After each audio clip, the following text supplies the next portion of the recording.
La revue de presse de Natacha Polony. Bonjour Natacha. Bonjour Thomas, bonjour Julie et bonjour à tous. Alors ce matin, une de vos journaux, visiblement, on est à court de mots pour poursuivre ce feuilleton grec qui n'en finit pas. L'Opinion, la Grèce à qui tout double. Le Figaro, Grèce, l'Europe sur le fil du rasoir. L'Humanité, Monsieur Hollande, la France doit aider le peuple grec. Et puis alors dans le genre feuilleton, le Parisien poursuit celui qui occupe les parents d'élèves à peu près depuis 2 ans, voire 3. Rythme scolaire, le grand bazar.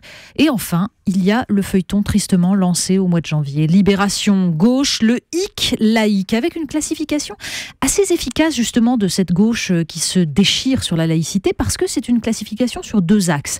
De la gauche radicale à la gauche social-libérale et de la laïcité dite ouverte à la laïcité que Libé appelle fermée, on dirait tout simplement laïcité rigoureuse, enfin laïcité quoi.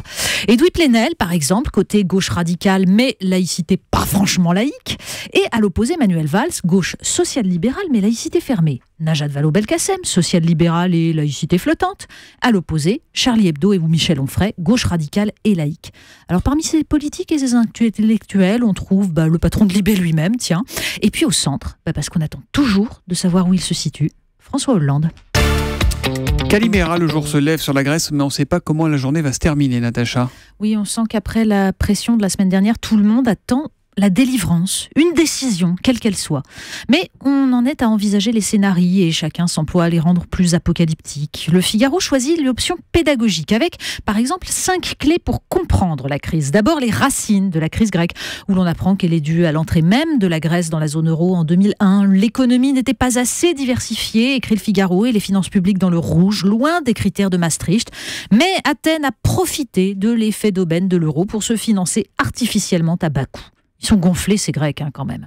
On ne saura pas bien sûr qui les a aidés à trafiquer leurs comptes, qui a voulu à tout prix faire entrer ce pays symbole dans une zone euro où il n'avait rien à faire à ce moment-là.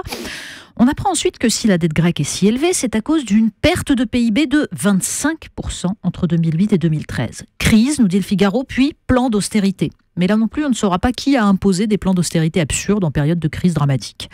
Dans Libération, Jean Quatremer envisage la suite, l'hypothèse du Grexit. Alors, épouvantable, atroce, reste l'accord à minima, mais qui ne garantit pas, dit-il, que le pays se sera suffisamment réformé d'ici 10 ans pour affronter à nouveau les marchés.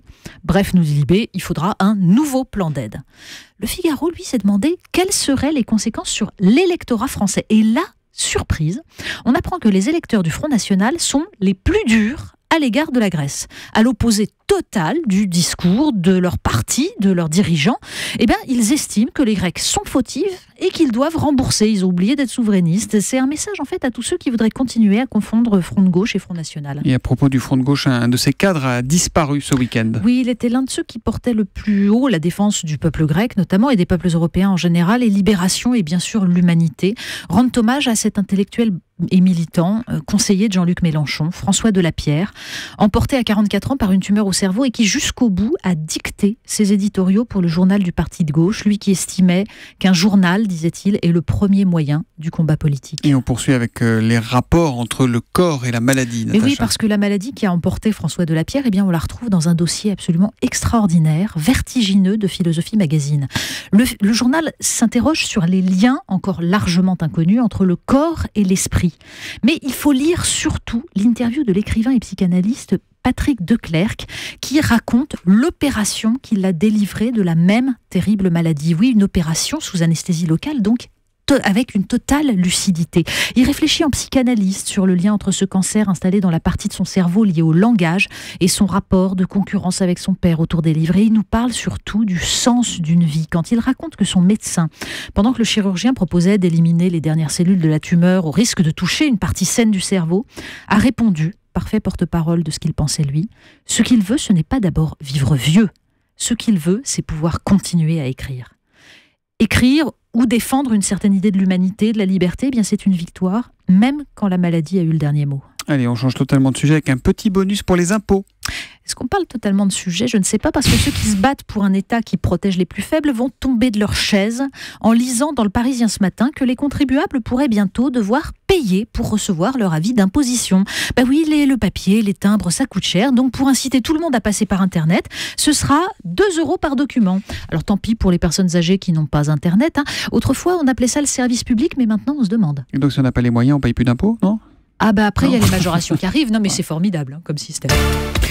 On termine avec un petit tour sur le site slate.fr. Oui, parce que le site slate.fr nous raconte l'histoire incroyable d'un manuscrit retrouvé dans un sac à patates. Oui, en 1972, le plafond d'une très ancienne mosquée de Sanaa au Yémen s'est effondré.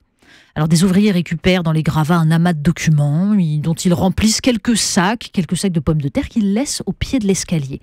Et bien très longtemps après, on s'intéresse à ces sacs et on en analyse le contenu et on y trouve un Coran très ancien, mais surtout un palimpseste, ce qui signifie qu'en dessous de cette version du Coran, en fait, il y en a une autre qui a été effacée, qui date du 1er siècle de l'islam et qui ne correspond pas du tout au texte validé par les autorités de l'islam. En fait, le récit est passionnant parce qu'il nous raconte l'histoire du Coran, de sa rédaction et de ses différentes versions. C'est un texte historique, le Coran. Une histoire, en fait, qu'il faudrait raconter à tous les enfants de France pour que l'école de la République joue son rôle, c'est-à-dire celui de transmettre le savoir dans un cadre laïque. Puis ça réglerait bien des problèmes et ça éviterait à la gauche de s'écharper sur la laïcité, ce serait bien. La revue de presse de Natacha Polony tous les matins à 8h30 sur Europe 1. Natacha qui revient demain. À demain, Natacha.